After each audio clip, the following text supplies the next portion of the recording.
అదేదో clerk table లేకపోతే దేవానందరం ఊహించుకుంటుంది. వీడేమో బాబు మోహన్ ఎలాగో ఉంటాడు. వీడు కాంప్రమైజ్ అయిపోతాడు. వీడేమో హేమమాలిన దేవతను వీడిని ఊహించుకుంటాడు. ఇదేమో ఇంకెవరిలాగా ఉంటుంది. కాంప్రమైజ్ అయిపోతారు. చెదరకుండా ఉండేటటువంటిది మనస్సు ఆ కింద లోకంలో ఉండేటువంటి చెదురుతుంది సార్. వీడు ఏ వ్యాపారంలో ఉంటాడో వ్యాపారంలో చెదురుతూ ఉంటుంది. కరెక్ట్ కాదు, అది నేచరు. అంత ముందే సెలెక్ట్ చేసేవాడు.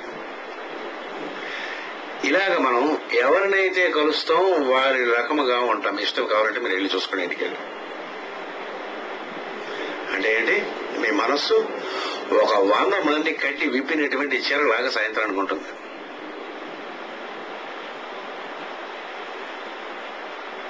ఆ చీరను మీరు కొట్టుకుంటే ఎలా ఉంటుందో, 100 మంది వేసుకునేటువంటి డ్రెస్ని మళ్ళీ విప్పిన తర్వాత మీరు వేసుకుంటుందో సాయంత్రం వేసరికి మనసు అలాగా ఉంటుంది.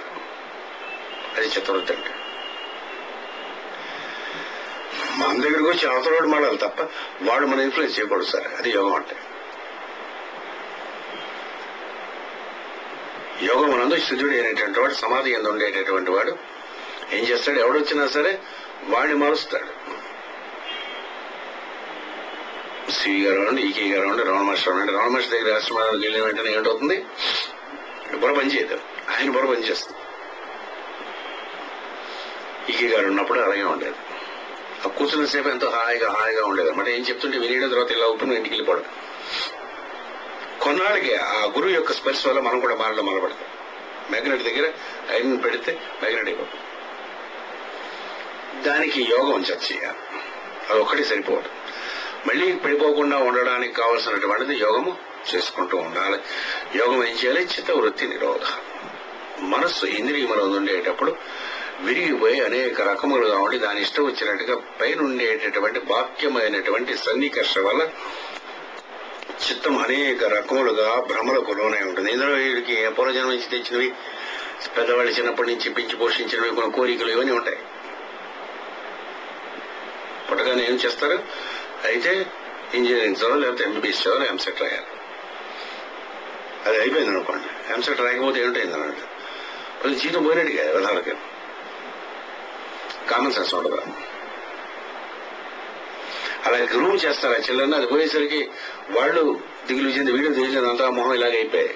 అది ఒకటే చదువా, కామర్స్ లేదా, ఎంబీఏ లేదా, లాయర్లు లేరా, టీచర్లు లేరా, లెక్చరర్లు లేరా, ఏమీ లేకపోతే వడ్డన చేసుకునే పనివాళ్ళు లేరా, ఎలక్ట్రిసిటీ చేసే పనివాళ్ళు లేరా, రిపేర్ చేసేటటువంటి వాళ్ళు లేరా, ఎన్ని ఉన్నాయి వృత్తులు, ఎన్ని కావాల్సిన ఉన్నాయి. ఎలా మైండ్ ప్రిపేర్ చేశారంటే అది ఎంసెట్, అది ఇంటర్మీడియట్ చదవటం, అదేదో చైతన్యం నా బంధు ఏదో కాలేజీలో చదవటం, అదేదో సీట్ సంపాదించుకోవడం, అది కానీ ఇది కానీ అని. అది రాకపోయేసరికి చిత్తవృత్తి అక్కడ స్టార్ట్ అయిపోతుంది అనమాట. వీడి మీద వాడు అనంటే ఒక మార్కు తగ్గిపోయేసరికి ఎడి చేయటం, ఇదేదో అయిపోయినట్టుగా ప్రపంచం కొనుక్కోవాలి. ఒక మార్కు పోతే నాకు కొమ్మ మునిగిపోయినట్టే. వెస్ట్ లో నేను చూస్తూ ఉంటాను. 70%, 80%, 90% వచ్చిన వాళ్ళు ఉంటారు. వీడికేమో డింకి 5 సార్లు కొట్టుంటాడు. మరి వీడేమో మేనేజర్గా ఉంటాడు, వీడేమో అడిగిన పని చేస్తుంటారు. గోల్డ్ మెడల్ వచ్చిన వాళ్ళంతా కూడా తక్కువ శాలరీకి వెళ్తారు సార్. ఏది చదవకుండా రోడ్డు మీద బలాదురుగా నాలుగు తిరిగేవాడు వీళ్ళందరినీ రూల్ చేస్తారు.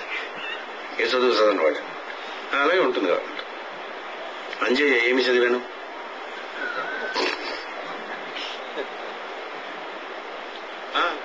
మీరు టాప్ పొలిటీషియన్ తీసుకోండి, వాళ్ళు అకాడమిక్ చూసుకోండి, చూసుకుంటే ఏముండదు అన్నాడు.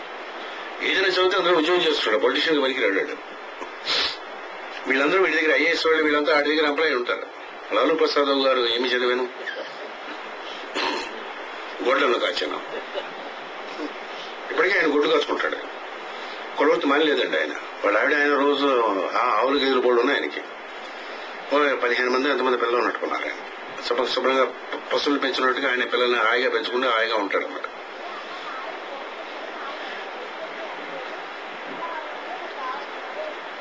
అంచేత ఏం చేస్తుంది, మైండ్ తీసుకొచ్చినటువంటి ఫియర్స్, కాంప్లెక్సెస్, తల్లిదండ్రుల ద్వారా వచ్చినటువంటి మీ కోరికలు ఏవైతే ఉంటాయి ఇవన్నీ కూడా మిమ్మల్ని కండిషన్ చేస్తాయి.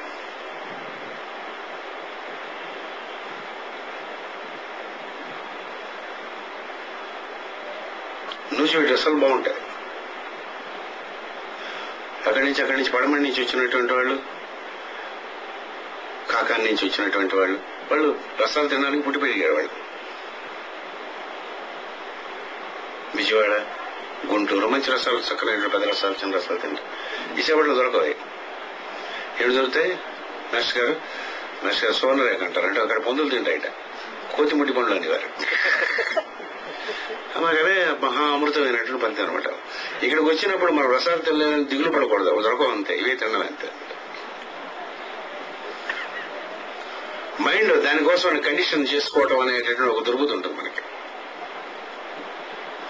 పిల్లలు ఇలాగే పెరగాలి,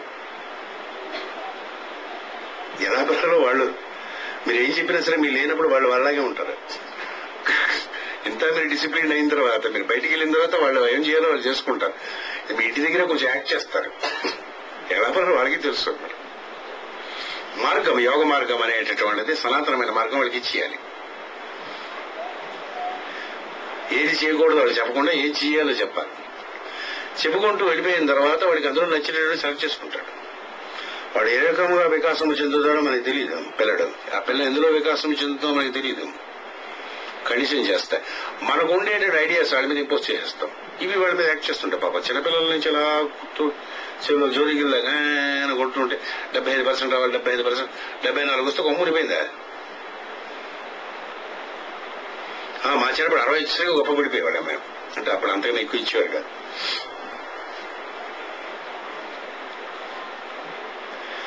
ఆ మార్కుల దగ్గర అంటే పరీక్షలు కాబట్టి ఎగ్జాంపుల్ నేను ఇస్తున్నాను. మార్కులు కాబట్టి ఏమైనా అంతే. ఇదే తినాలి, ఇది తినకూడదు, ఇవన్నీ తింటే నేను చంపేస్తా, కొట్టేస్తాను ఇంట్లో అన్నాడు అనుకోండి, హాయిగా పీచికెళ్ళి అంటాడు. వాడికి ఏదైతే ఉంటుందో ఆ రకమైనటువంటిది చిత్తవుతాం. కానీ మనకి ఏంటవుతుందంటే పెద్దలు ఇంపోజ్ చేసినటువంటి భయములు, కోరికలు దేనివల్ల వస్తాయి? పూర్వమైనటువంటి అభ్యాసం వల్ల వస్తుంటాయి, అనేటటువంటి వాసనల వల్ల వస్తుంటాయి. ఇవన్నీ కూడా చిత్తవృత్తిలో బాధపడే సార్.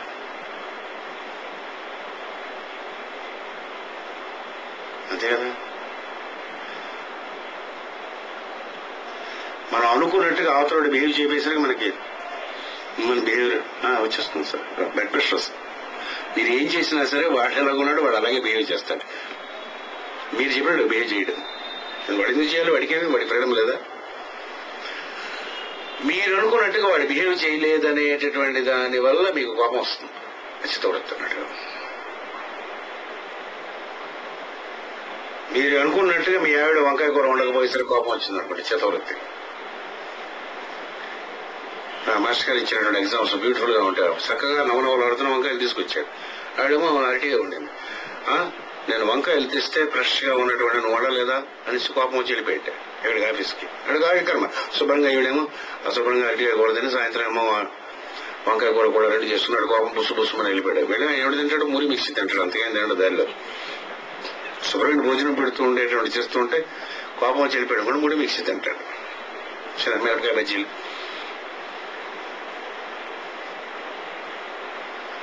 చిత్తవృత్తి అనేక రకములుగా ఉంటుంది. చిత్తవృత్తి అనేది హ్యాపీనెస్ ని చెడగొట్టుకునేటటువంటిది, మనం బంధించుకునేటటువంటిది మెంటల్ యాక్టివిటీ ఏది ఉన్నా సరే చిత్తవృత్తే సార్.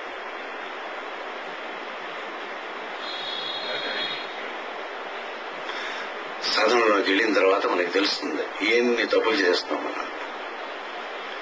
ఇదంతా మన యొక్క ఈగోయిజము, గడిది గుడ్డి ఇవన్నీ ఉంటాయి, బోర్డు ఉంటాయి మనకి. అవతల మనం వేసరి గౌరవించాలి. గౌరవించు నా బంధం ఏం పోయిందని